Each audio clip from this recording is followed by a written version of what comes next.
Continuamos con las jornadas sobre la historia de la aviación, pues celebrando este 4º aniversario del Museo Plonis, y tenemos ya pues los últimos actos, pues esta conferencia que nos va a dar José Manuel Pañeda Ruiz sobre Caballeros del Aire, la primera promoción de pilotos de la clase de tropa.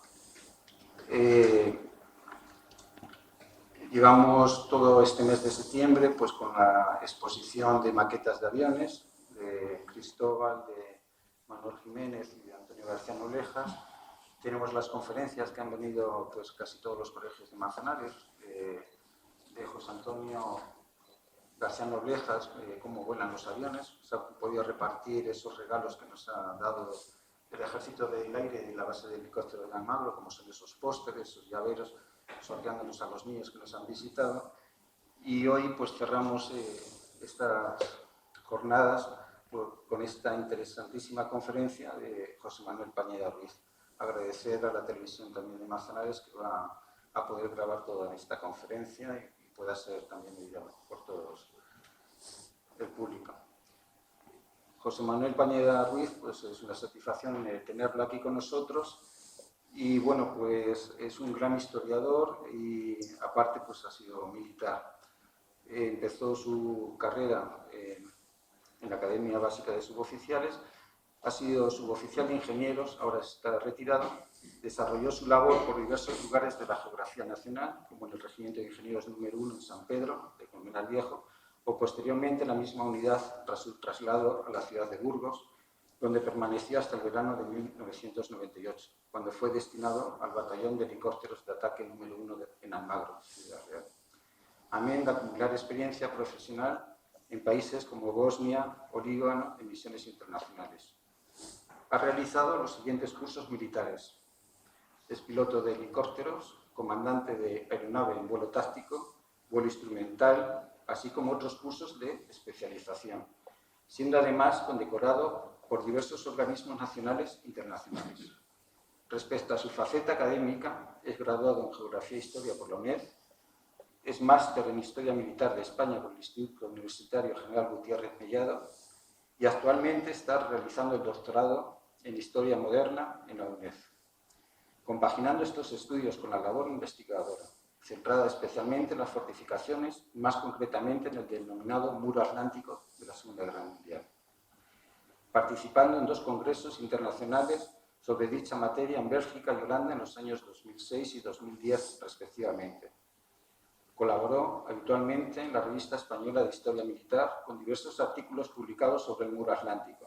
Recientemente ha publicado artículos en la Revista de los Órdenes Militares, Redescubriendo a don Bernardino de Mendoza y la Confederación Española de Centros de Estudios Locales con el título de Iconografía Militar del Quijote, emblemas de aviación, y la artillería naval en la Marina Castellana en el siglo XIV, mito o realidad.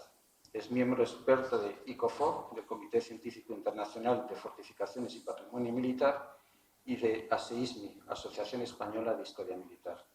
Ha presentado diversas comunicaciones en diferentes congresos, tanto nacionales como internacionales, además de ser invitado a impartir conferencias en diversas instituciones de enseñanza, tanto civiles como militares. Pues les dejo sin más con don José Manuel Pañeda Ruiz, que nos va a dar esta interesantísima charla. Muchas gracias.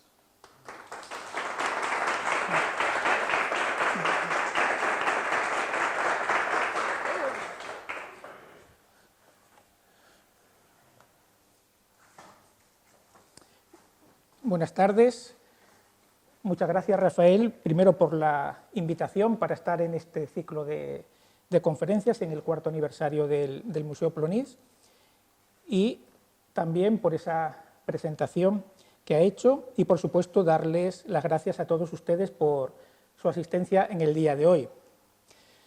Decía Wilbur Wright, uno de los pioneros de la aviación, que es posible volar sin motores, pero no sin conocimiento y habilidad. Y creo que esta cita ilustra perfectamente el tema de la charla de hoy, en la cual pretendo dar a conocer a aquellos pioneros de la aviación militar española que con su esfuerzo e incluso sacrificio de sus vidas contribuyeron al desarrollo de la misma e hicieron que seamos herederos de esa tradición. Para ver los antecedentes, vamos a retroceder hasta finales del siglo XIX, cuando se crea el Servicio de Aerostación, que va a estar trabajando e investigando con los globos y dirigibles, pero las limitaciones de estos, en la imagen vemos un globo estático, en concreto para la corrección del tiro artillero. A ver si se ve el láser aquí. Bueno, el globo que subía y bajaba a través de un cabrestante y obviamente la limitación pues que era un blanco fijo para el posible enemigo que estuviese en los alrededores. Esta imagen está tomada en 1909 durante la campaña de Melilla y los dirigibles también tenían sus limitaciones, sus desventajas. Esta es una fotografía del dirigible España durante las pruebas en Guadalajara y como inconvenientes o desventajas pues estaba su velocidad limitada, era poco maniobrable y la cubierta donde se almacenaba ese gas presentaba numerosas fugas, por lo que finalmente el proyecto quedó abandonado. Estos motivos llevaron al gobierno de la época y a las altas instancias militares a fijar su mirada en el novedoso aeroplano. Así, en 1910 se envía a Francia al capitán Quindelán para adelantar la compra para la futura Fuerza de la Aviación Española. Elige dos modelos de la marca Farman, el Henry que tienen en la imagen y el Maurice. 3 aparatos se van a comprar que costaron 100.000 pesetas de la época, que ya es una cantidad más que considerable. 23.000 cada modelo Henry y 25.000 el Maurice, y el resto para repuestos.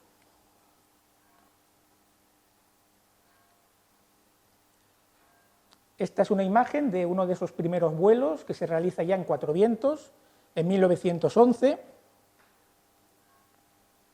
y una imagen del Maurice y un perfil del mismo. 1911 va a ser la fecha clave para el comienzo de la aviación militar española, porque primero llega el personal y los medios al aeródromo de Cuatro Vientos, van a llegar estos aviones que se habían comprado el año anterior, se va a publicar las normas para la obtención del título de piloto por parte de los militares y va a comenzar el primer curso también de pilotos en la aviación militar española. Durante los 3 primeros años se van a dedicar a formar a las futuras promociones de pilotos. Para ello, la primera promoción va a estar compuesta íntegramente por oficiales del Arma de Ingenieros, como ven en la fotografía, que corresponde con esa primera promoción, y posteriormente se va a legislar para que puedan acceder a ese curso oficiales del resto de armas y cuerpos y también de la Armada. Así ya en la segunda promoción, que ven en la imagen, pues ya hay personal de artillería, de intendencia, en la tercera ya hay personal de la Armada y va a haber incluso oficiales veterinarios que van a ser pilotos de aeroplano. La situación va a estar igual hasta 1918. Solamente se van a convocar plazas para oficiales del Ejército. Sin embargo, en ese año va a cambiar algo. Primero, se va a crear la sección de aeronáutica en el Ministerio de la Guerra, bajo el mando del general Mourelo, y también se van a dar cuenta de que no son capaces de cubrir las bajas que se producían en los cursos y en las campañas de Marruecos que llevaba desde 1913 realizando la aviación española. Por tanto, para cubrir esas plazas, el Ministerio de la Guerra decide publicar una convocatoria para pilotos de las clases de tropa, es decir, soldados, cabos y sargentos, que cumpliesen algunas de las condiciones siguientes. Tenían que ser menores de 30 años, tener el título de piloto civil o conocimiento de aviación, de motores de avión, o tener el carné, como se denominaba en la época, de automovilista o motociclista, es decir, el carné de conducir bien de motos o de coches, como se denominaba en la época. ¿Por qué? Porque era muy importante que tuviesen conocimiento, como vamos a ver a lo largo de la exposición, de motores. ¿Por qué? Porque estos aparatos tenían motores de escasa fiabilidad, con lo cual el propio piloto en muchas ocasiones tenía que realizar las reparaciones de los motores del avión que estaba volando. Entonces, por eso la importancia que tuviesen conocimientos previos de algún tipo de motor. Esos aspirantes al curso de piloto se examinaron en 4 vientos y los 20 primeros de ese escalafón, en teoría, son los que fueron a realizar ese curso. Por ejemplo, aquí tenemos ya una diferencia respecto a la Armada. En 1921 se va a realizar ese primer curso de pilotos de la Armada y va a salir exclusivamente para la marinería de la Armada. Sin embargo, la aviación de ejército estaba abierta para todos los cuerpos y armas de lo que eran en aquel entonces las Fuerzas Armadas españolas. Sin embargo, la Marina, con ese, llamémoslo así, carácter más elitista, solamente va a permitir que personal de la Armada participe en sus cursos. De lo novedoso de esta iniciativa se hizo eco la prensa del momento, con artículos tan curiosos como el que se publicó en el Heraldo Deportivo, firmado por Ricardo Ruiz en febrero de 1919, al poco de concluir ese primer curso, y a lo largo de las líneas criticaba el antiguo criterio del gobierno de seleccionar a oficiales solamente porque decía que tenían mayor patriotismo y espíritu de sacrificio que los soldados. Algo que la Primera Guerra Mundial, que había terminado hace poco, puso obviamente de manifiesto que era mentira y borró de un plumazo las castas en lo que era el patriotismo. A los exámenes se presentaron 171 hombres, en ese momento renunciaron 14 y en el examen médico, utilizando los términos de la época, fueron dados por inútiles, no tenían tampoco mucha sutileza, 47 de los candidatos, siendo examinados los 110 restantes para ese curso y los 20 primeros con las mejores notas fueron los que hicieron el curso en Alcalá de Henares, como veremos a continuación, quedando otros 30 en reserva para cubrir bajas o una posible ampliación de vacantes del curso. Como ya adelanté, el curso se hizo en Alcalá de Henares, en el denominado Campo del Ángel, y los profesores fueron los capitanes de infantería Antonio Domínguez Olarte, Sáenz de Buruaga y Felipe Díaz, los cuales tuvieron que esforzarse debido, primero, ante la falta de medios materiales para realizar los vuelos de prácticas y después por la escasa formación aeronáutica de los alumnos. No obstante, de esos 20 aspirantes al curso, solamente 10 lograron finalizarlo, siendo esos 10 soldados, cabos y sargentos los componentes de esa primera promoción de pilotos de las clases de tropa. Ahí aparecen en esa foto con los números de licencia de obtención del título de piloto de aeroplano. Hay que indicar que hasta 1931, durante la Segunda República, no se crea el cuerpo de suboficiales. Por eso el sargento estaba considerado tropa hasta aquel momento. Y en ese reglamento tampoco estaba considerado como suboficial. No hay que esperar hasta 1934, en el reglamento que se escribe, para que ya el sargento esté considerado como suboficial en el cuerpo de suboficiales como hasta la actualidad. Un aspecto que sí me gustaría destacar es que la administración militar de la época, podemos decir, al contrario que la actual, legisló antes de que terminaran ese curso en aquellos aspectos que afectaban a estos soldados, es decir, pues, beneficios, las ventajas, servidumbres en ese servicio, etc. Por ejemplo, considerando que esa misión, obviamente, del vuelo era peligrosa y en la época había numerosos accidentes, tenían numerosos beneficios, sobre todo económicos, para beneficiarles a ellos o a sus familias en caso de accidente. Por ejemplo, cobraban una gratificación por cada hora de vuelo y además de su sueldo se les quitaba una parte que iba a una bolsa, a un fondo de pensiones, que cobraban bien a la hora de llegar a la edad del retiro, de la reserva que estaba fijada a los 40 años, o sea, mucho antes que el resto de personal militar, debido a lo peligroso de su profesión, y en caso de que ellos sufrieran un accidente lo cobraba su familia. Entonces, como vemos, son aspectos que para la época que estamos hablando, en 1919, son como poco avanzados para los estándares incluso actuales. Del estudio, como digo, de estos reglamentos y normativas antiguas, podemos sacar pues, conclusiones bastante interesantes, como el preocuparse por el aspecto formativo de este personal. Insistían en todas las normas en que se siguieran realizando cursos de especialización, por ejemplo, el curso de mecánico, para solucionar esas averías e incidencias que tenían bien en los vuelos de práctica o posteriormente en los vuelos de navegación, en las campañas de Marruecos, como veremos posteriormente, etcétera. De hecho, muchos de estos pilotos tenían la doble titulación, mecánico y piloto. Es más, para intentar que se quedasen el mayor número de años volando, le decían, como tenéis una doble titulación, si hacéis otro curso, por ejemplo, el de observadores o el de bombardeo ametralladores, podéis ascender oficial. Entonces vemos la preocupación del mando por intentar conservar a esos pilotos el mayor número de años posibles en el servicio de aviación.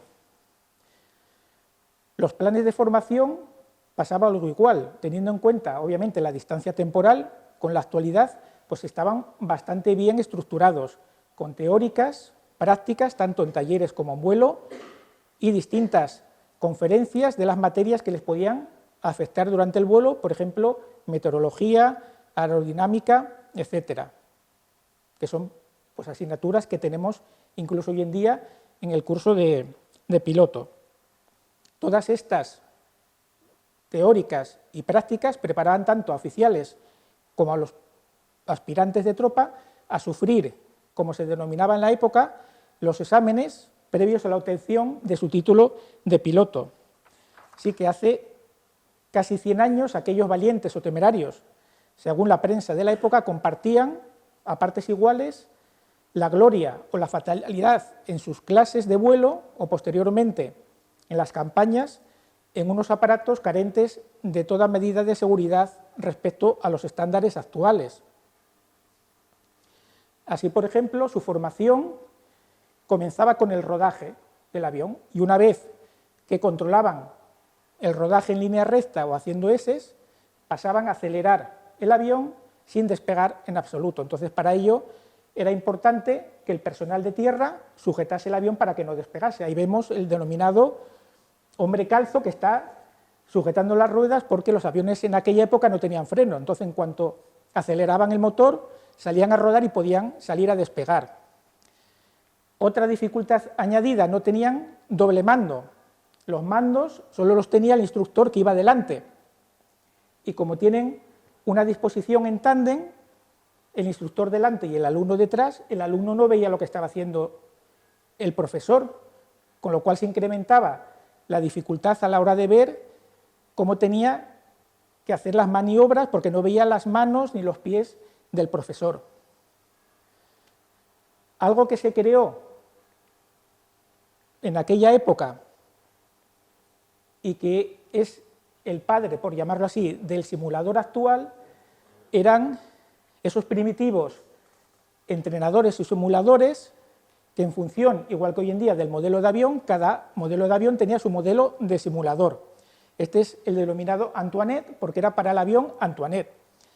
Entonces, el alumno se sentaba en la cabina y los instructores pues eran los encargados de mover esa estructura para simular tanto las posibles maniobras, pero sobre todo aquellas incidencias que podía haber en vuelo, como turbulencias o otro tipo de problema para ver si el alumno tenía nervios templados para corregir con los mandos y nivelar el avión.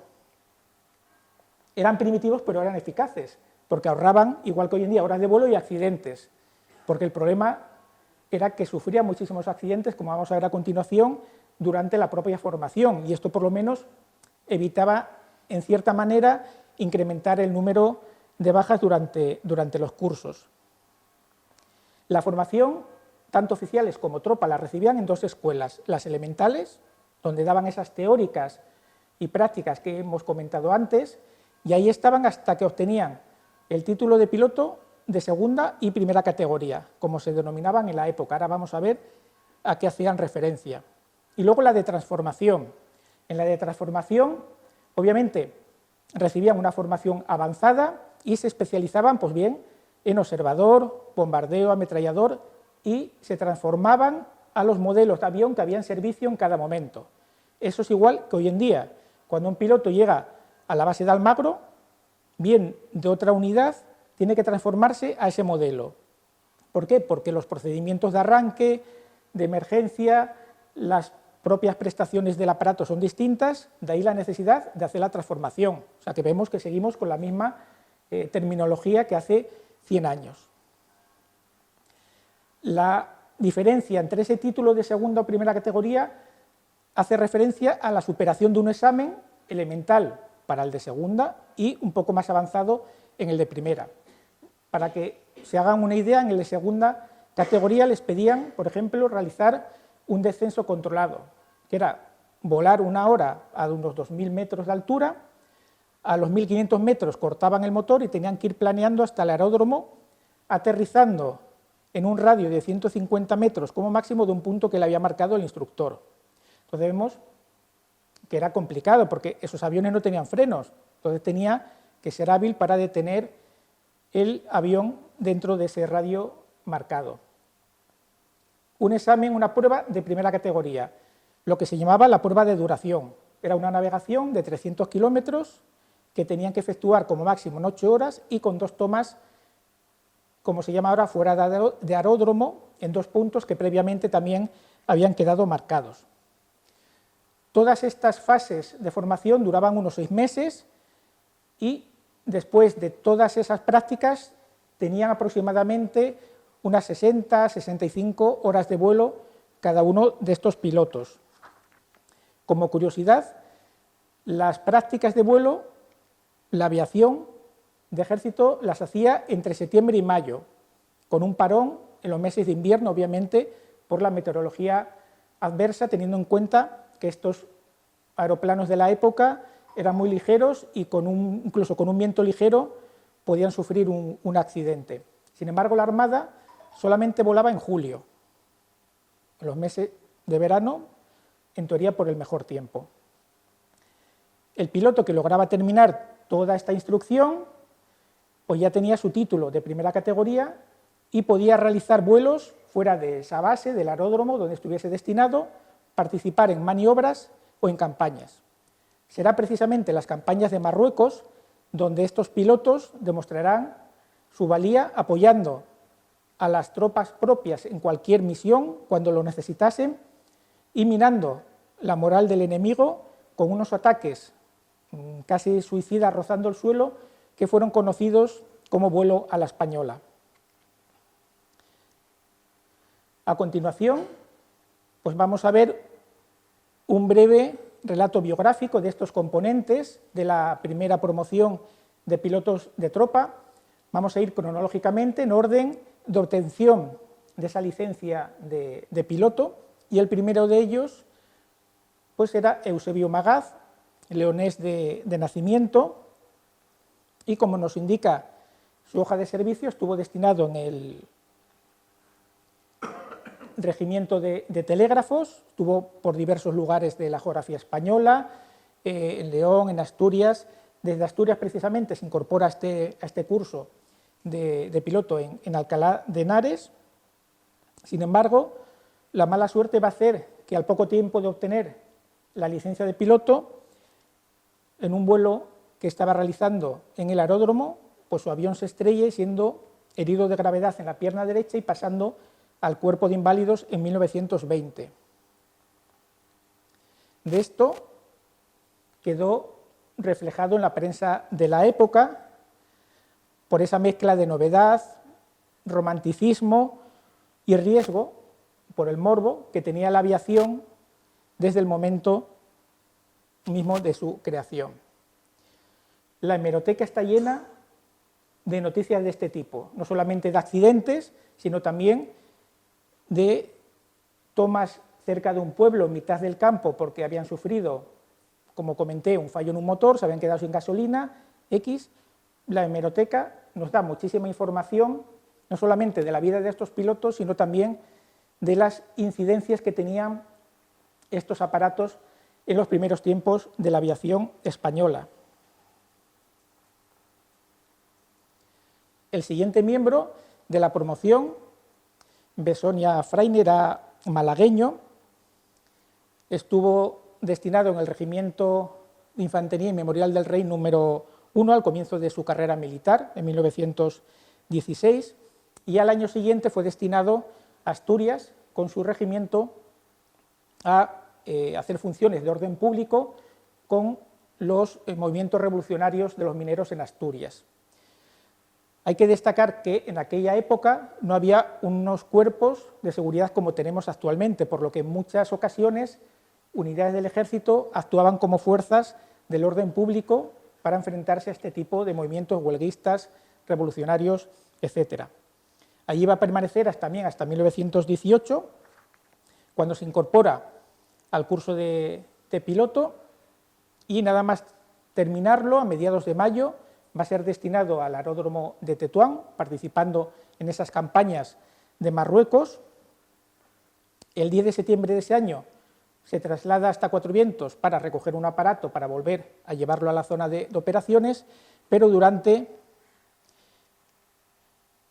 esos vuelos de prueba pues sufre un accidente. Qué raro, otro accidente que también recoge la prensa de la época. Por suerte para nuestro protagonista resultó herido leve y se pudo reincorporar rápidamente, en este caso a Sevilla, ya como instructor tanto de vuelo como en el curso de motores. Durante los siguientes años pues va a estar compaginando estas misiones de vuelo, y en el momento del alzamiento militar en África, en 1936, ya como teniente, estaba destinado en el aeródromo de Getafe y va a realizar diversas misiones, tanto de combate como de reconocimiento, en diversos frentes de la geografía española, como Somosierra, Guadarrama, etcétera, finalizando la guerra como instructor en Lorca.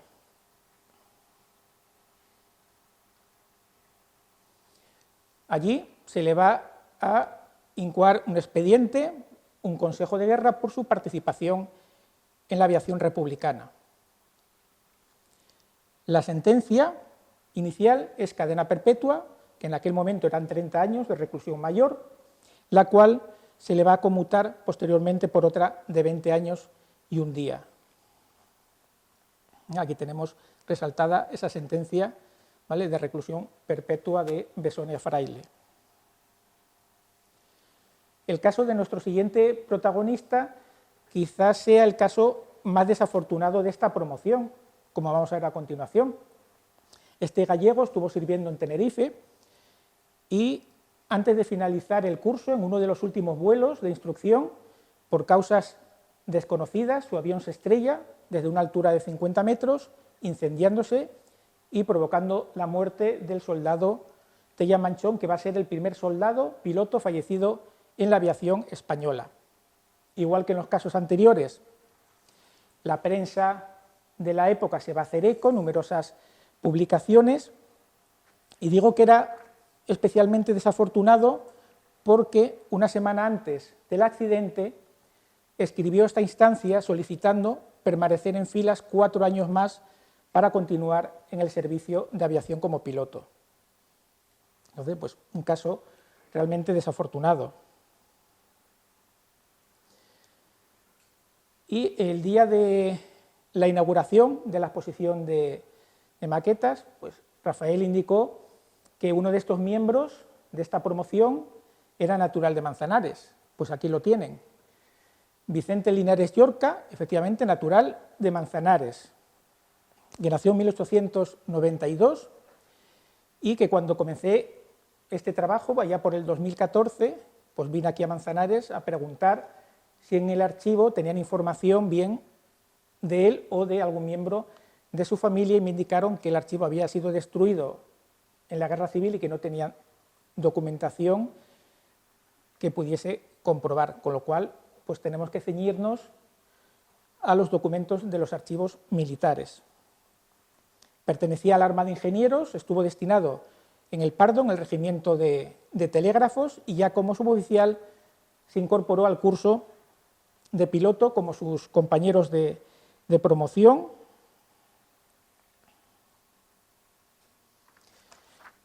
Estuvo destinado en Sevilla y en 1921 va a solicitar que le retiren del servicio como piloto. Sin embargo, en aquel año le deniegan la instancia y sigue realizando sus funciones de instructor en Sevilla hasta 1923, en el que presenta este documento. Nuevamente otra instancia en la que pide ser retirado del servicio aeronáutico como piloto. ¿Y qué es lo que dice? Que no considerándose con suficiente moral para continuar el servicio como piloto y teniendo verdadero entusiasmo por el vuelo y excelentes condiciones físicas, pide que le pasen al curso de ametrallador bombardeo que se estaba realizando en los Alcázares, en Sevilla, donde él estaba destinado, ya que además había estado como profesor auxiliar durante el mismo. En este caso, aprueban su petición y en septiembre de 1923, en teoría, tenía que haber pasado destinado a ese curso, pero va a pasar al primer regimiento de zapadores minadores. Esto, puede alguno preguntar por qué, pues es lo mismo que pasaba en el caso, por ejemplo, de nuestras promociones. Yo también soy del Arma de Ingenieros, con lo cual podemos ir a unidades bien de nuestro arma o a unidades de FAME de helicópteros. En aquella época pasaba lo mismo. Si uno mira las hojas de servicios de estos pilotos, va a ver que estaban destinados un año o meses en una unidad de ingeniero, de infantería y de artillería, vuelven a ser reclamados a una unidad de vuelo y así se pasaban muchos años de su carrera militar. Entonces, en este caso, vemos que pasa de una unidad de vuelo, como era Sevilla, a un regimiento de ingenieros.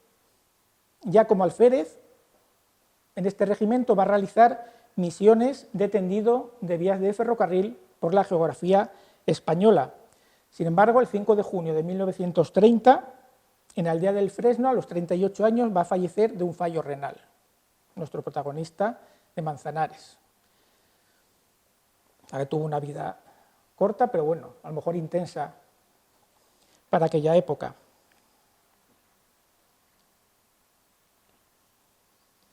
Otro de los componentes de esta promoción, González Martín, madrileño, también, obviamente, pasó a este curso de piloto en Alcalá de Henares, como vemos por su hoja de servicios, y apenas termina los exámenes de primera categoría va a pasar destinado a Tetuán, donde durante los 2 años siguientes va a realizar distintos servicios y por esas misiones va a ser recompensado con 2 cruces militares con distintivo rojo, es decir, con el valor reconocido. Además, por méritos de guerra, va a ascender al alférez en 1925, donde estará en el aeródromo de Getafe, compaginando la labor de vuelo y de instructor en los distintos cursos también del aeródromo. En 1934 va a participar con la Escuadra de Aviación Militar número 1 en misiones de bombardeo y reconocimiento en Asturias, en contra del movimiento revolucionario que en octubre de aquel año se produce. Aquí vemos el resumen de sus horas de vuelo, donde nos dice que hizo 17 servicios, 17 misiones, con una duración de 30 horas y nos indica pues, que hizo vuelos de reconocimiento y bombardeo en las operaciones de Asturias. Curiosamente, su hoja de servicio finaliza en el 35 y no es hasta el 39 cuando aparece de nuevo, pero con, digamos, un bando distinto. De hecho, va a ser su consejo de guerra, donde aparece con el título Informe del teniente del extinguido Ejército Rojo, Julio González Martín.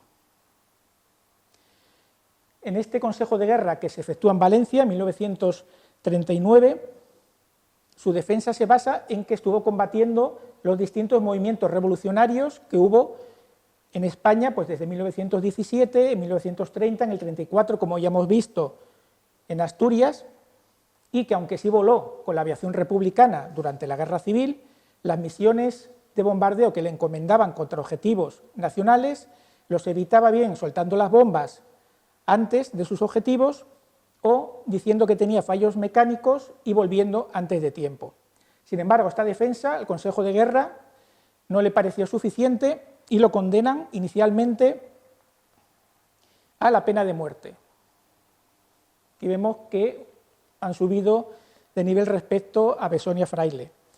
Le van a conmutar la pena por una de 20 años un día y finalmente va a ser puesto en libertad en enero de 1943. Telesforo Espinel es otro de los componentes de clases de tropa que participa en este curso. Pertenecía a una familia humilde, una familia campesina de un pequeño pueblo de Valladolid y desde muy joven estuvo atraído por la mecánica. De hecho, estuvo trabajando 3 años en una fábrica, en un taller de reparación de maquinaria agrícola en Valladolid. Precisamente esos conocimientos de mecánica son los que le permitan acceder a ese curso de piloto, al igual que sus compañeros, y una vez también que termina el curso de primera categoría es destinado, al igual que ellos, a las campañas del norte de África, Marruecos, siendo también recompensado con la Cruz del Mérito Militar de Distintivo Rojo. Telesforo estuvo destinado en África en la escuadrilla de Havilland, denominada así por el modelo de avión que utilizaban, que es el que ven en la imagen. Era un modelo británico utilizado en la Primera Guerra Mundial. Aquí ven un perfil de esa misma aeronave y en el timón vertical se ve Ávila. ¿Por qué ese nombre?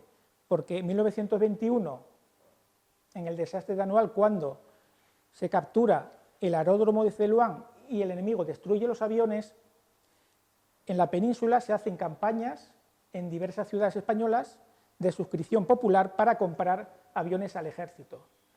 Y el ejército les ponía el nombre de la ciudad que había comprado esos aviones. Así podemos encontrarnos el Ávila, el Salamanca, etc. Cuando veamos ese nombre es porque esa ciudad compró, igual que en la Segunda Guerra Mundial, en el frente ruso, muchas poblaciones, muchas ciudades compraban carros o aviones a las unidades en el frente. En 1921 en España ya nos adelantamos y muchas poblaciones compraban aviones para el ejército. Aquí vemos a nuestro protagonista a la izquierda en un permiso durante esas misiones de África, en Granada, y en medio está el teniente Canudas y a la derecha el teniente Navarro. Aunque parezcan mayores, no tenían más de 20 años esta gente. Lo que pasa es que, no sé por qué, pero las fotografías antiguas parecen mayores de lo que nos creemos nosotros hoy en día a igualdad de edad. Y al igual que sus compañeros Besoña y González Martín, también fue sometido a Consejo de Guerra tras el fin de la Guerra Civil.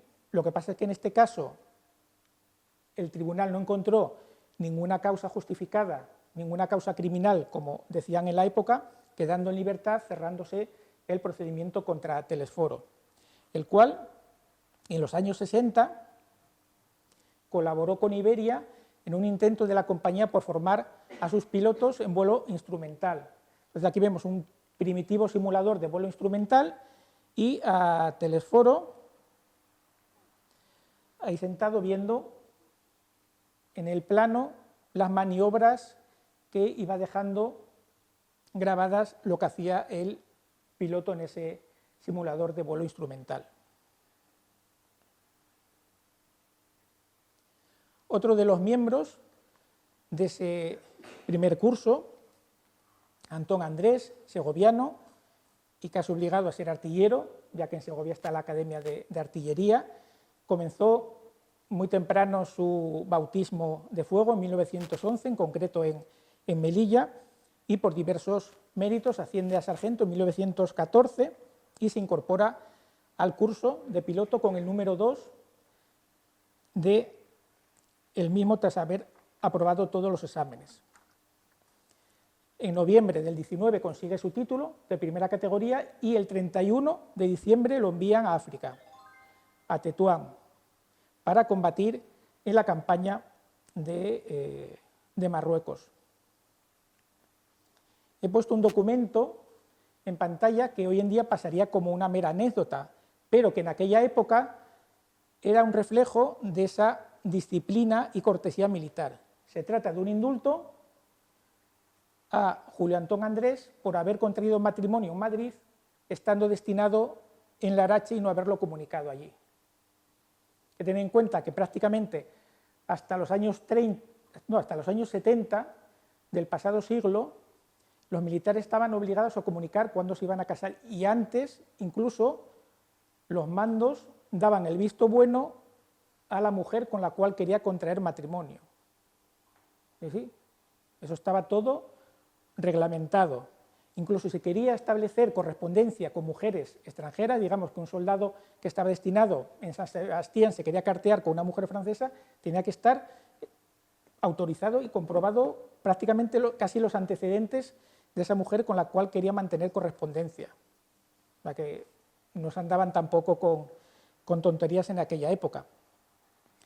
En 1924 va a participar en las operaciones previas al desembarco de Alhucemas, que tuvo lugar al año siguiente, en 1925, del cual se hacen este año 100 años y del que curiosamente hay un silencio, tanto a nivel institucional, del gobierno, del ejército, parece que no hemos hecho nada.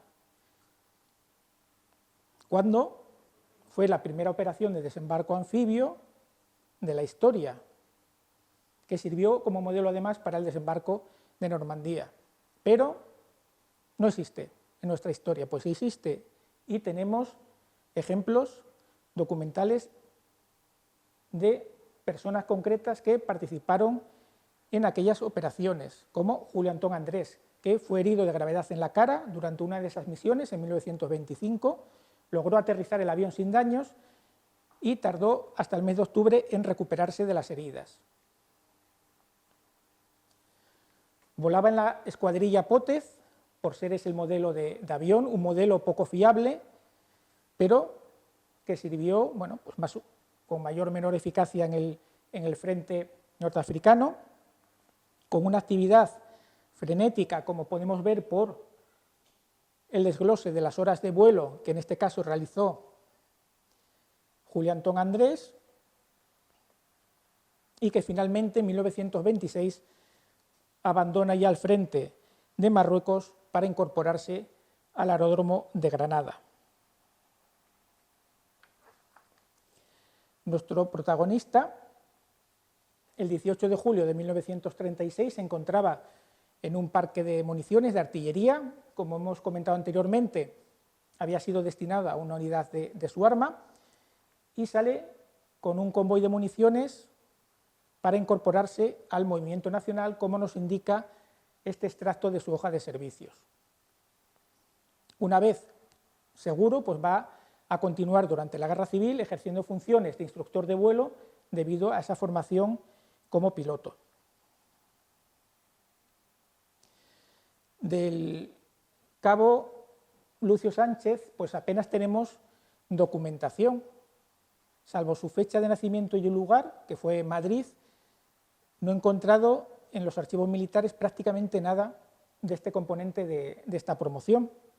Aparece alguna mención en 1936, cuando se reincorpora al Ejército de la República y le hacen teniente, y a lo largo de los distintos diarios oficiales de la República le van citando, y también en su ascenso a capitán.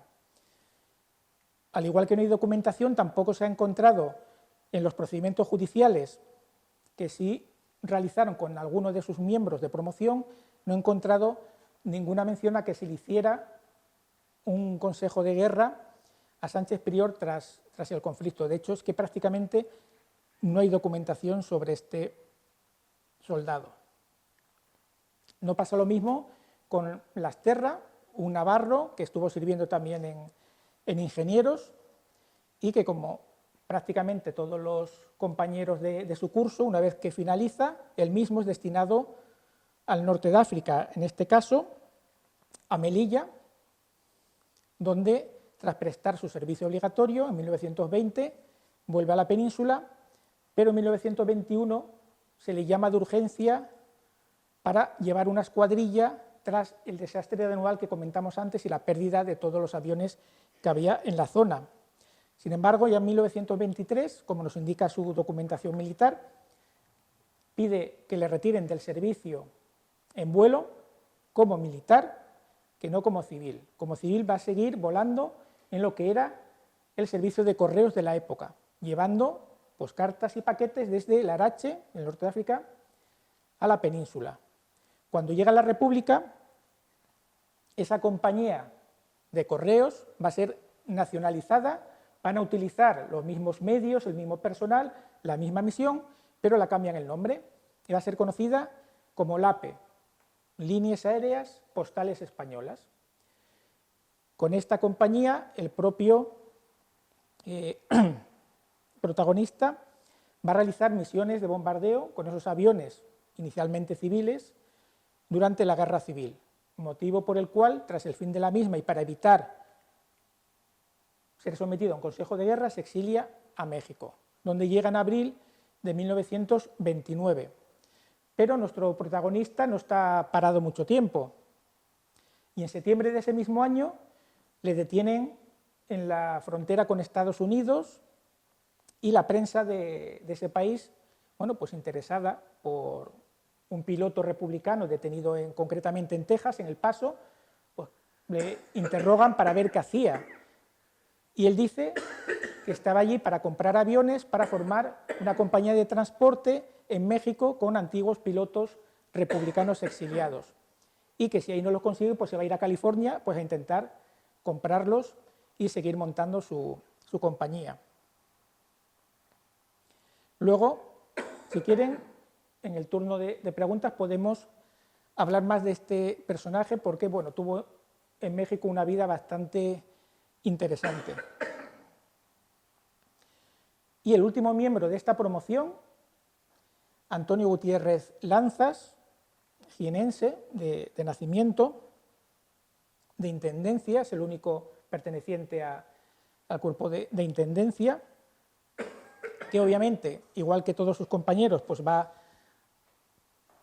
a finalizar el curso como piloto también de primera categoría y participar en las campañas de Marruecos. Aquí le vemos en una visita del general Berenguer. El general Berenguer es el que está, el más gordo, es el general. El que está con la zamarra, ahí en el medio, es el general Berenguer. Y el resto es personal de la escuadrilla, también Havilland, entre pilotos y observadores. Y en el círculo está resaltado Gutiérrez Lanzas. Es curioso porque en la parte de atrás de la fotografía vienen todos los nombres de los pilotos y de los observadores y de todo el personal que sale en la foto, incluso los motes. Y había uno que tenía el mote del whisky. No sé si porque bebía mucho, pero ya nos indica un poco a lo mejor la tendencia que tenía. No me acuerdo si era piloto o observador, pero ninguna de las dos es muy buena si va uno cargado de whisky como el mote que le habían puesto. Durante la campaña de Marruecos, al igual que sus compañeros, va a realizar numerosas misiones de bombardeo, reconocimiento y, como comenté antes, vemos aparato Havilland Salamanca, el aparato que la ciudad de Salamanca había comprado y que estaban volando allí en Marruecos. Al comienzo de la Guerra Civil, prácticamente al inicio de la misma, Gutiérrez Lanzas se va a unir a las reducidas Fuerzas Aéreas Nacionales y en fecha tan temprana como el 21 de julio va a estar ya haciendo misiones de bombardeo en el frente de Asturias. Gutiérrez va a ser de los pocos pilotos de esta primera promoción que va a tener la vida aeronáutica más larga. De hecho, se va a retirar en 1954 por haber alcanzado la edad máxima de vuelo. Y en 1958 pasa al retiro como coronel honorífico. Para finalizar, hemos visto al inicio de la exposición esas normativas y reglamentos que, igual que hoy en día, pues, regulan todos los procedimientos dentro del ámbito del Ejército. Y merecen ser nombradas porque son bastante avanzadas para su época, como ya comenté al inicio de la exposición. Hay que tener en cuenta, como dije, que esos pilotos cobraban una gratificación por hora de vuelo. Nosotros no. Tenían una bolsa de pensiones en caso de accidente. Nosotros tampoco, ni mecánicos ni pilotos.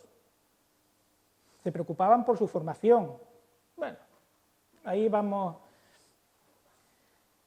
Pero que por hacer más cursos yo pudiese ascender a oficial, eso no. En Francia, cuando entró en servicio el Tigre, no sé si a todos los suboficiales, pero a muchos de los suboficiales les hicieron un curso puente, por llamarlo así, y les hicieron oficiales. Aquí no.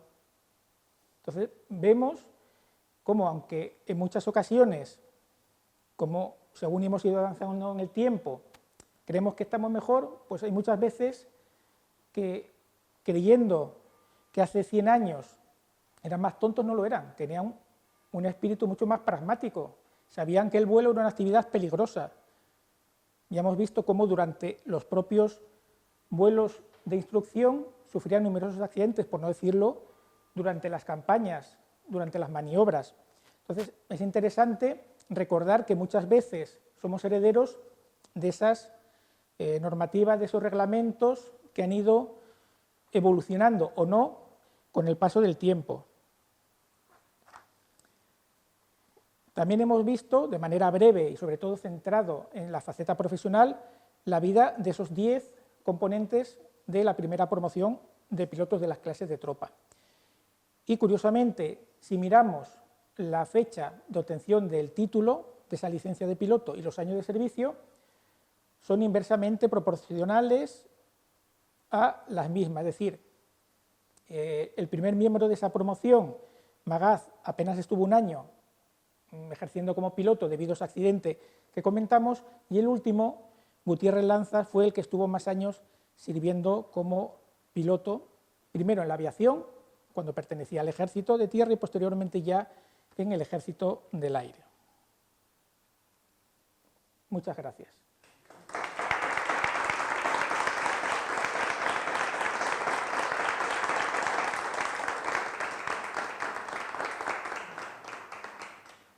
Pues no sé si ahora... Que nos cuente un poco la vida de este piloto en México. En las Terras.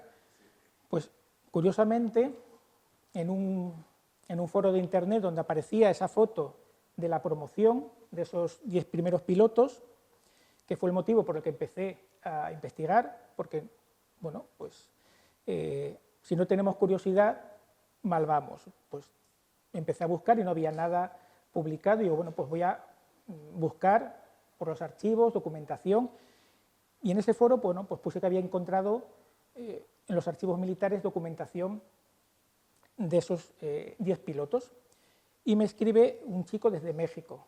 Dice, pues yo soy bisnieto de Las Terras, y me gustaría conseguir más información de él porque prácticamente no sé nada. Y empezamos a entablar correspondencia.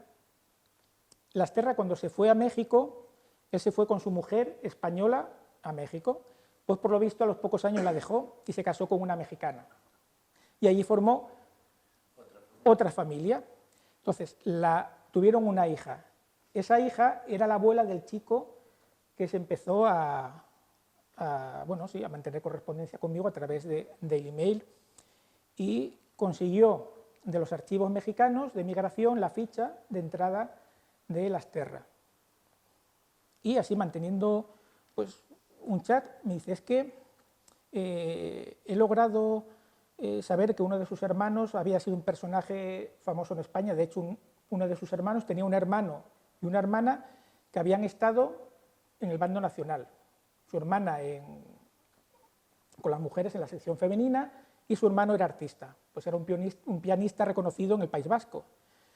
Y que este hombre Lasterra, hablando con la gente de México, con los conocidos, se quejaba pues, que allí era una persona importante, que tenían bastante dinero y que en México pues, que no era nadie. Y así, de buenas a primeras, me dice este hombre, Luis me parece que se llama el chico, ¿sabes algo del oro de Moscú? Es que me han comentado que él presumía de que había participado en los vuelos de traslado del oro de Moscú.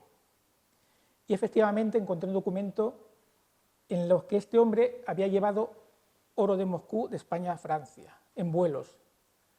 De España a Francia. El famoso oro de Moscú. Claro, no sé si su interés era por si se había quedado con algo de ese oro y quería recuperarlo, o era por otro motivo. Entonces dije que yo no sabía nada de eso, yo no tenía más información que la de los archivos militares, ¿no? Pero que me resultó curioso el interés que empezó a manifestar por ese tema. Dice, no, es que aquí no se conoce mucho el tema del oro de Moscú. Y yo, claro. Y yo, pues mira, te recomiendo este libro del oro de Moscú de este autor, si lo quieres ver y tal. Y efectivamente, o sea, era un rumor, pero era un rumor fundado. Se encontró un documento en el que había llevado oro de España a Francia. O sea, que a lo mejor, claro, Lasterra se quejaba en México de que él había tenido dinero y que había llevado una vida muy buena en España. Entonces, no sé si realmente era consecuencia de que se había quedado con algo de ese oro o cuál era el motivo. Sí conseguimos dar también con el lugar de su fallecimiento, que murió en Valencia. Cuando murió Franco, vuelve a España, Lasterra, en el año 76, y fallece en Valencia. Entonces ahí ya le perdimos la pista, porque él estaba muy interesado pues, en conseguir información de su bisabuelo, porque su abuela, la mujer esta, pues, por lo visto a los 15 años la abandonó, Lasterra, y ya perdió el contacto con el que era su padre. Entonces estaba interesado por tener más información de su familia. Pero su paso a Estados Unidos para comprar aviones, eso fue un cuento, ¿no? No, eso fue real. Fue real. Y le detuvieron porque los extranjeros tenían que llevar 2 años viviendo en México para poder entrar legalmente a Estados Unidos. Como llevaba meses, por eso le detuvieron. Pero si no era cierto y era legal. O sea que es curioso. ¿Tenía intención real de...? Sí, tenía intención de montar una línea de transporte en México con otros pilotos republicanos. Eso sí es cierto. Ya no sabemos si era con el oro de Moscú.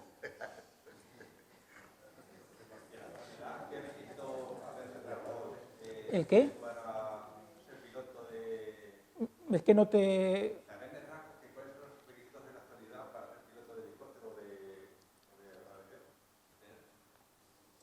Yo te puedo hablar cuando hice el curso en el 96. Ahora supongo que no sé si habrán cambiado algo o seguirán siendo los mismos. En principio, primero tenías una fase de selección, o sea, prácticamente igual que hacían esta gente, un examen previo, donde tenías un reconocimiento médico, un examen psicotécnico con diversas pruebas para ver temas de coordinación, etc. Y luego tenías esa fase de selección. Entonces, yo me acuerdo en nuestra fase de selección, pues llegamos todos los compañeros de promoción allí al Cefame, que es era el centro de formación, ahora es ACABIET, era el Cefame, centro de formación de la FAME, y el jefe del centro se presenta, está dando un poco las normas del curso y dice, bueno, como vamos mal del tiempo, vamos a volar. Así, y dijimos, ¿cómo que vamos a volar?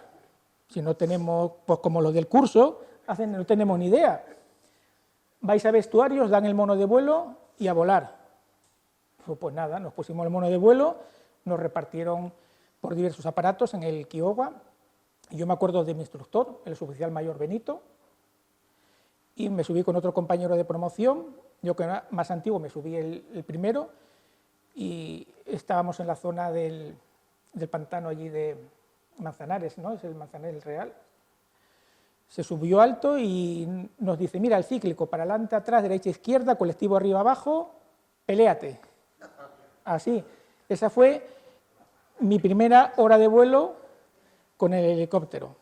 Ah, y encima fumaba celtas en la cabina, o sea que el ambiente estaba un poquito cargado. O sea que prácticamente, después casi de 100 años, no cambió mucho. Bueno, los requisitos, por ejemplo, pues eso viene en la convocatoria del boletín, pero por ejemplo, visión perfecta, una serie de exclusiones, eso ya viene en el boletín, y una vez que apruebas la fase previa, pues ya realizas pues prácticamente igual un curso básico en Armilla, en Granada, con el Ejército del Aire, y posteriormente ya volvíamos a Colmenar a hacer la transformación a turbina, ¿vale? Porque nosotros volábamos en Armilla en el Egeus 300, que era un helicóptero de motor a pistón, ¿vale? Un motor casi de motocicleta, un poco más potente. De hecho, el puño de gases funcionaba como el de una moto. Teníamos que estar constantemente bueno, pues dando gases o quitando para subir o bajar. Incluso la transmisión se engranaba el motor mecánicamente. Teníamos que ir dando una palanquita para engranar el motor a la transmisión. Era rudimentario, pero funcionaba bien. Y una vez finalizado el curso ya pues elegíamos destino en función, igual que ellos, del número de escalafón, y yo en mi caso pues elegí Almagro y ahí estuve. Sí. Para el curso básico, la fase de formación inicial pasan todos por Armilla. De hecho, yo mi curso básico lo hice también con gente del aire y de la Armada y de Infantería de Marina. Y la Guardia Civil también va. Allí la Policía Nacional yo creo que también, pero en mi curso no coincide ninguno. Con Guardia Civiles sí. O sea que todos, primero el curso básico lo hacemos en Armilla. ¿Y a elección militar a elección civil hay alguna diferencia en la formación o cuanto requisitos? Pues hay diferencia primero por las misiones y por las aeronaves. Obviamente aviación civil no tiene un helicóptero de ataque, con lo cual la formación tiene que ser distinta. No es lo mismo un piloto comercial que va a llevar un avión con pasajeros que un helicóptero bien de transporte o bien de ataque. Entonces, obviamente, la formación es completamente diferente. Aunque compartimos, obviamente, por ejemplo, pues la meteorología, la asignatura de meteorología la dan ellos también, aerodinámica, legislación aérea, todo eso, habrá alguna diferencia, pero básicamente es lo mismo. Luego ya cada uno tiene sus materias específicas, ¿no? Entonces, por eso de ahí esas diferencias, primero por las aeronaves y por las misiones. Los aviadores que fueron procesados después de sus condenas ya no tenían vetados ya de entrada otra vez en la aviación, ¿no? Sí. El único que pudo ejercer, de los que hemos visto, fue el Telesforo Espinel, porque fue exonerado de todo cargo. Entonces fue el único que sí pudo seguir volando. Pero los otros que vimos que fueron sometidos a consejo de guerra, esos no volvieron a volar. De hecho, por ejemplo, el Navarro se fue a México, primero para evitar el consejo de guerra y luego pues para seguir volando. ¿Y el que tienes poca documentación, que supone que murió en el frente, no en el frente, o no fuera claro? No se puede haber destruido esa documentación. Tener en cuenta que la documentación que está en una unidad pasa pues unos archivos intermedios, luego archivos centrales, y todos, generalmente en esos trasvases, se pierde algo de documentación. En una guerra, con más motivo, no es que se pierda, es que muchas veces se destruye, ¿no? Para evitar, pues a lo mejor, documentos delicados. Entonces, en el caso, por ejemplo, del Cabo Prior, es que no hay nada. No sé, yo, por lo menos, no encontré documentación, porque está claro, ellos eran tropa y luego muchos ascendieron a sargento. Entonces, la parte de tropa está en el Archivo Militar de Guadalajara, que ahí es donde está la documentación de la tropa. Pero una vez que son mandos, que son sargentos, pasa a Segovia. En Segovia también había documentación. En el Archivo del Ejército del Aire, en Villaviciosa de Odón, también hay documentación de esta gente. Ahí, por ejemplo, está toda la campaña de Marruecos, está allí digitalizada y la verdad es que funcionan, los archivos militares, la verdad es que funcionan muy bien. Antes, cuando has hablado de las ventajas que el ejército proporcionaba a los pilotos iniciales, como el fondo común que te traían y el sistema de pensiones que tenían, me ha parecido, por comparación, que has expresado una cierta queja con los tiempos actuales. Cuando jubiláis, ¿pasáis a clases pasivas o al sistema general de la seguridad social? A clases pasivas. Clases pasivas. Sin posibilidad de pasaros al sistema de la seguridad social. Los que entraron en el ejército a partir de 2011 ya pasan a la seguridad social. Ah, pero antes no. Los que entramos antes no, pertenecemos a clases pasivas. Ahora ya todo aquel militar que a partir del 2011 haya entrado, igual que sea soldado o mando, ya va a pasar a la seguridad social. Que quizás sea más concreto, ¿no? A ver, son distintos. Por ejemplo, yo estoy retirado, obviamente no estoy por temas por mi edad, estoy retirado por temas de salud. Entonces, yo, por ejemplo, al estar en clases pasivas, no puedo trabajar en otra cosa, porque obviamente me quitarían la pensión. Sin embargo, si estás en la seguridad social, en mi caso, retirado por enfermedad, te paga solamente el 55%, con lo cual te da la opción a que trabajes en otra cosa. Y también en el tema de la medicación y eso, pagáis en Sí. clases pasivas Claro, yo mayor pago. importe que... Claro, yo pago la medicación, me hacen un descuento, pero la pago. O sea, yo no estoy jubilado ni soy un pensionista, aunque sea pensionista de clases pasivas, pero yo pago por mi parte correspondiente de... O sea que casi comparativamente el ejército de hoy está peor que el de ayer. Hombre, pues en ciertos aspectos yo creo que sí.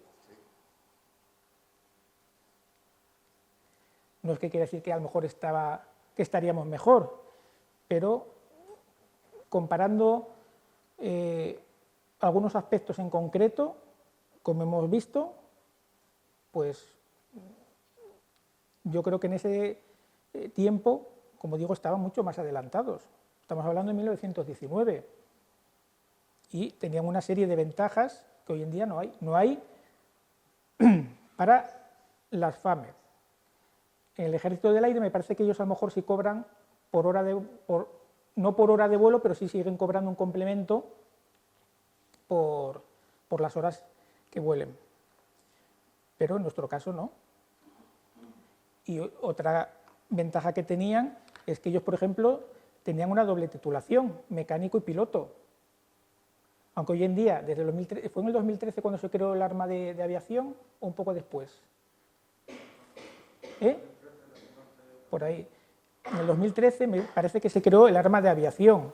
El arma de aviación ya existía porque en 1911 la aviación era la aviación de ejército, aunque el término actual quiere asemejar un poco al Army Aviation, por ejemplo, de los Estados Unidos, esa aviación de ejército, pues quieren homologar un poco los helicópteros de FAMED a esa aviación, de ahí la aviación de ejército, que es un arma.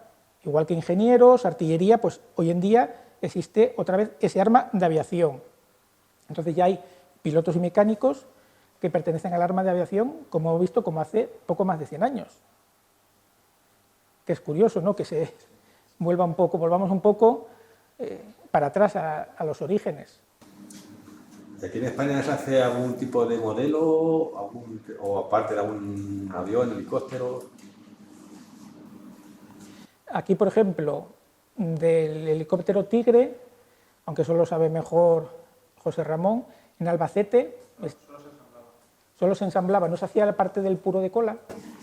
Creo que sí lo hicieron, pero o sea, no era el diseño nuestro. O sea, No, claro. El helicóptero Tigre principalmente se ensambla ahí en Marignane, en Francia, que es donde está la factoría central de Airbus, aunque hay en Albacete otra, bueno, fábrica, por llamarlo así. Sí, pero la de Sevilla es para aviones de Airbus, sí, donde está la 400. Eso se quedó con toda la industria europea, prácticamente toda la industria europea, lo más importante de elecciones. Aquí en España se quedó con casa, que era de aviones, y ahí Sacra lo absorbió todo. Y a las alemanas también, las todas. No, que es un monopolio. Sí. Los aviones ya Foster, los Foster y los de Havilland ya valdrían más caro que 8.000 pesetas. Pues no sé el precio que tendrían, pero seguramente también hay que tener en cuenta que eran excedentes de la Primera Guerra Mundial. Entonces, con esa excusa se intentaría negociar pues una reducción del precio porque no eran nuevos, o sea, eran excedentes, claro. Por favor, ¿cómo refuerza el valor un piloto en una situación arriesgada? Y le pregunto, ¿ha sentido miedo en alguna ocasión especial? En más de una. Porque estamos hablando mucho de aviones y tal, pero la persona, o sea, el piloto es persona. Entonces, a mí me gustaría que hablara algo de ese aspecto. De ese aspecto, pues la verdad es que cuando ya llegué aquí a Almagro en el 98,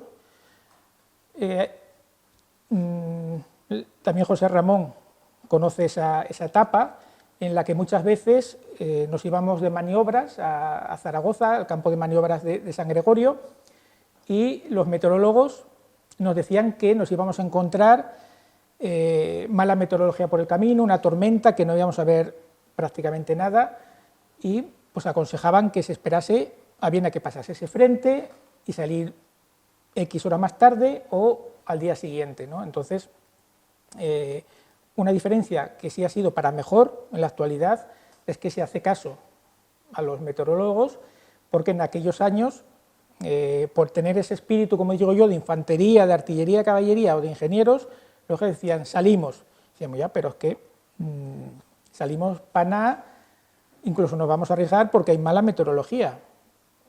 Pues nada, se salía y a mitad del camino pues nos tocaba tomar donde se podía, porque es que no se veía, las nubes van bajando, te van comiendo el espacio y tienes que tomar sí o sí porque no ves. Y obviamente pues te puedes estrellar y liarla. Entonces, en bastantes ocasiones pues se pasaba bastante mal. Yo creo que la vez que peor lo pasé fue volviendo de unas maniobras en Granada en el 2001. Estábamos dos aparatos, un H y un Volkov, yo iba en el Volkov. Los dos pilotos del H eran instrumentales, es decir, podían hacer vuelo de instrumentos, meterse en nubes con mala meteorología, es decir, el vuelo instrumental es fiarse de los instrumentos, ¿no? Ir volando con instrumentos. Los dos pilotos de Volkov, ninguno éramos instrumental y el Volkov no estaba preparado para instrumental. Salimos de Granada y nos dicen, la meteo está muy mal, cuando lleguéis a cruzar, ¿no? Pues para Ciudad Real, pues el techo va a estar prácticamente en las montañas y no vais a poder pasar. Pues ya está. Salimos, pues bueno, pues salimos. Llegamos allá a Despeñaperros y una capa de nubes bastante cerrada y nos dice el piloto del H con la nave, ve un agujero, subimos y seguimos, seguirme. Pues venga, tiramos para arriba, vemos un agujero, nos metemos. Y cuando salimos del agujero, pues estábamos entre dos capas de nubes y no se veía nada. O sea, teníamos una capa de nubes, otra capa de nubes debajo y nosotros en medio volando. Y no teníamos de aquella ni GPS ni nada. Entonces, claro, mi comandante de nave, Paraza, que en paz descanse el hombre, digo, ¿sabes por dónde vamos? Dice, yo pone el lápiz con la punta gorda, es decir, que no sabíamos dónde estábamos. Y la tripulación del H nos dice, cuando suponían que estábamos llegando al Magro, estoy viendo un hueco, seguirnos. Y yo, un hueco, si yo no veo nada. Pues ellos se meten a un hueco, yo no los veo, y digo, ¿qué hago? Pues para abajo, o sea, tiramos para abajo, metidos en nubes, o sea, no veíamos nada. O sea, es lo único que no hay que hacer es eso, y lo hicimos. El paso abajo, la luz de RPM encendida, pero claro, prácticamente entramos casi en autorrotación, porque yo bajé el paso para bajar todo lo rápido posible y localizar al otro helicóptero. Pero estábamos metidos en nubes, no éramos instrumentales. Podíamos haber puesto el helicóptero así que no nos hubiésemos enterado. Salimos de nubes y la base de las nubes estaba a 300 pies del suelo. Que salimos por Santa Cruz de Mudela, que yo, para habernos matado. O sea, nos pudimos haber matado si hubiésemos salido un par de kilómetros más a la izquierda porque estaban las cotas de Santa Cruz de Mudela. Y el techo, 300 pies hasta el Magro. Cuando llegamos a la base, nuestro mecánico, como el Papa, se arrodilló y besó el suelo. Yo creo que esa fue la vez que dije, tía, de esta no salimos. Y años después, en el 2004, haciendo el curso de instrumental en Armilla, el profesor nos dice, sí, hubo una vez, unos años, unos helicópteros de la FAME, de vosotros, que entraron aquí, salieron sin hacer caso al meteorólogo, y yo, sí, yo era uno de esos, sí, era yo. O sea, que de esas, muchas, pero en esos momentos está uno concentrado pues, en mantener el aparato nivelado, bueno, pues no matarse, entonces no piensas. En ese momento la verdad es que no piensa uno en que se pueda matar. Luego ya con tranquilidad, cuando llegas a casa y dices tú, ya está el bajón de adrenalina y dices tú, para habernos matado, como dice aquel. Y seguro que tú también tienes alguna de esas, de algún... No, pues... Lo que me ha pasado, desde otro punto de vista, es cuando vas con pilotos que no saben, que tú no tienes confianza en ellos. Que les falta el conocimiento, lo que decía el Wilbur Wright, que se puede volar sin motores, pero no sin conocimiento y habilidad. Tienes 20 y pocos años, que cuando se hace la mayor parte de la locura, cuando vas envejeciendo, pues te vas volviendo más prudente, pues tú confías, como tú cuando te subiste la primera vez, pues en el José Mario Benito, tú confiabas aquí si hago cualquier zala, me la van a corregir y le dirías de esta. El problema es cuando tú ves que es muy malo, que no pasa una vez, que es muy malo en los dos pilotos, uno por motivo y otro por otro, y te joder aquí subió.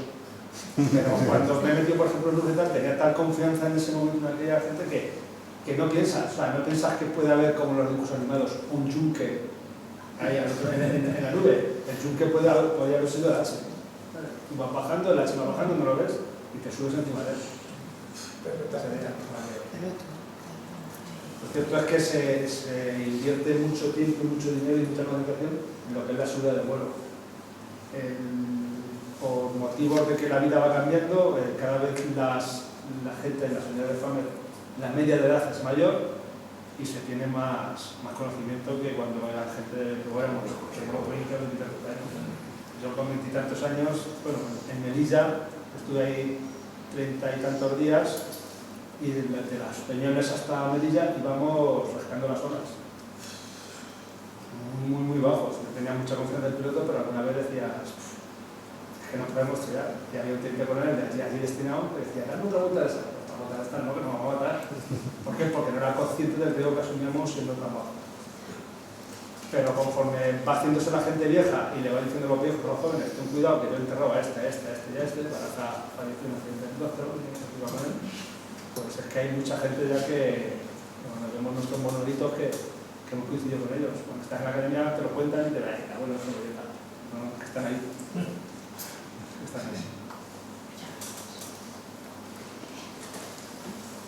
Muchas gracias.